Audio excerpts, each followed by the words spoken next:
respected teachers, my dear friends, juniors, good afternoon all of you.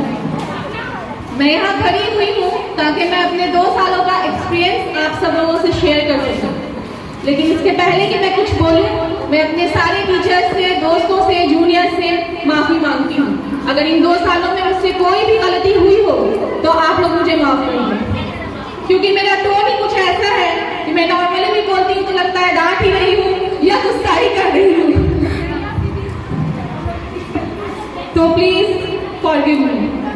खूबियाँ इतनी तो नहीं मुझ में कि हम तुम्हें याद आए, खूबियाँ इतनी तो नहीं मुझ में कि हम तुम्हें याद आए, पर इतना तो एतबार है खुद पर कि आप हमें कभी भूल नहीं पाएंगे। जब 2 साल पहले मैं यहाँ आई थी और बालगोविंद सर से मिली, अप्रॉक्स नवंबर से हम लोगों का क्लास शुरू हुआ और उसके बाद कोरोना का टाइम भी था, कोरोना रूल भी फॉलो होता था, सब लोग मास्क पहनते थे और शुरू जब क्लास करने लगी तो टीचर्स आते थे। अब आप सोचिए, सर पे टोपी, फेस पे मास्क, आंख में चश्मा, समझ ही नहीं आता था कौन टीचर्स कौन है, सब एक जैसे लगते थे। मुझे तो पूरा 1 साल लग गया टीचर्स का नाम याद करने में और साथ में सब्जेक्ट्स का भी याद ही नहीं होता था। फिर अपनी छोटी सी सूझबूझ के हिसाब से मैंने सारे टीचर्स का नाम रख लिया और आज भी जब मैं पेज पलटती हूँ तो मुझे ऊपर में मेरा नाम लिखा हुआ दिखता है और मैं मुस्कुरा देती हूँ। ये सीक्रेट है। तो बालगोविंद सर ने कहा था रोज आना, कोई दिक्कत नहीं होगी, बाइलिंगुअल क्लास होती है। मैंने सोचा अरे वाह, हिंदी इंग्लिश दोनों होता होगा। जब मैं क्लास करने लगी तब समझ में आया बाइलिंगुअल तो होता है, पर एक नॉर्मल हिंदी और एक प्योर हिंदी जो समझने बिल्कुल डिफिकल्ट। उसके बाद फिर धीरे धीरे मैं लिखती थी, मुझे वर्ड समझ नहीं आते थे, लेकिन फ्रेंड्स बना, दोस्तियाँ हुई, फिर समझ में आने लगा। मैं नोट्स कर लेती थी कुछ वर्ड को, उसके बाद मैं देखती थी, फिर मेरे दोस्त मुझे आसान मतलब बता रहे थे, फिर मैं आगे बढ़ जाती थी। तो इन सबका फायदा हुआ, मैं हिंदी सीख गई। जब बीएड का एंट्रेंस दे रही थी तो गाइड बनाया था, तो हिंदी इंग्लिश दोनों की गाइड मंगाई। और जब फिर फर्स्ट ईयर का एग्जाम दिया था, गेस्ट पेपर का रिवाज होता है, हिंदी इंग्लिश दोनों गेस्ट पेपर, और फिर सीटेट में भी हिंदी इंग्लिश दोनों का बहुत परेशानी होती थी, लेकिन फाइनली हिंदी सीख गई। Thanks to all of you. यहाँ मेरे दोस्त बहुत अच्छे बने, बहुत अच्छी दोस्तियाँ हुई, इतनी अच्छी कि मैं बता ही नहीं सकती। मैंने कभी सोचा ही नहीं था कि इतना अच्छा कनेक्शन हो जाएगा।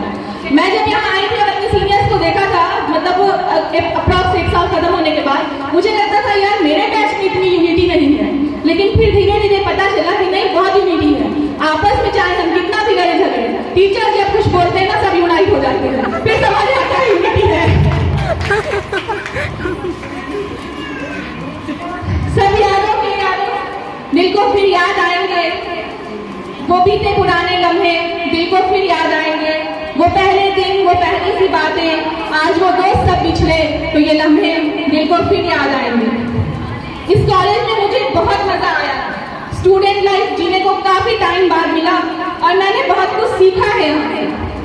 और ये जो स्टूडेंट लाइफ है ना, जो शादीशुदा लोगों को जीने को मिलता है, इसकी वैल्यू शादीशुदा लोग ज्यादा समझ सकते हैं। yes, ये बात। और मैं जब यहाँ आई थी ना, तो ऐसे ही जब 22 पे आई थी, काफी दिन बाद जब आई तो बहुत कांप रही थी और बोला, सब लोगों ने मुझे अप्रिशिएट भी करा, बट क्लास में मुझे वत्सल ने कहा था यार तुम 4 लाइन नहीं बोल सकती हो, कांप रही थी।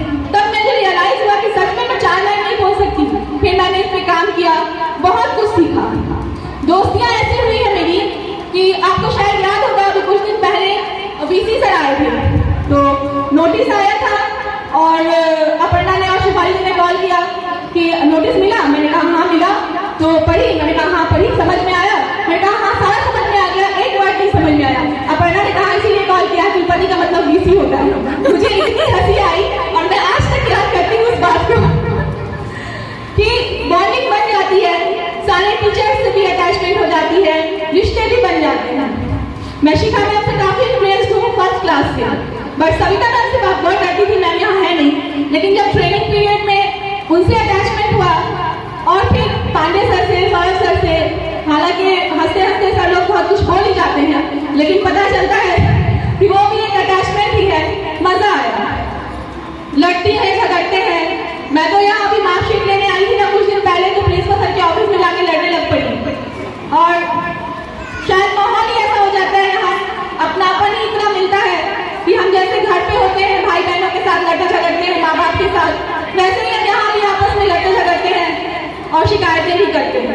ये सब इन दो सालों में मुझे तो बहुत मजा आया। बहुत भागदौड़ की जिंदगी थी, मॉडल बनाना है, चार्ट बनाना है, ऐसे करना है, वैसे करना है। अब लगता था बीएड कब खत्म होगा, फिर अगले दिन सोचती थी अरे नहीं यार खत्म नहीं होना चाहिए ये बात। बट ये रिवाज है, हर साल जूनियर्स आएंगे, सीनियर्स जाएंगे।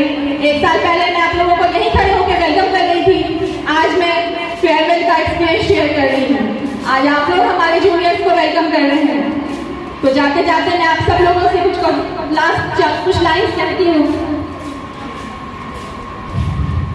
घड़ी ये अलविदा की है, बिछड़ना लाजमी ठहरा।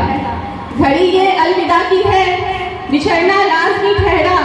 फिजाए दोस्ता को अब बदलना लाजमी ठहरा। हमें ऐसे बिछड़ना है कि गोया कल भी मिलना है। लगाकर हाजिरी चुपके निकलना लाजमी ठहरा। किसी रास्ते पे मिल जाए, किसी मंजिल पे मिल जाए, बशर्ते जिंदगी है दोस्त मिलना लाजमी ठहरा। यही लम्हा दिलों पे पहले भी बाढ़ा गुजरा है, यही लम्हा दिलों पे बाढ़ा पहले भी गुजरा है, मगर वक्ते जुदाई दिल मचलना लाजमी ठहरा। कहीं जज्बात में है दोस्तों खुदा हाफिज न कह देना, कहीं जज्बात में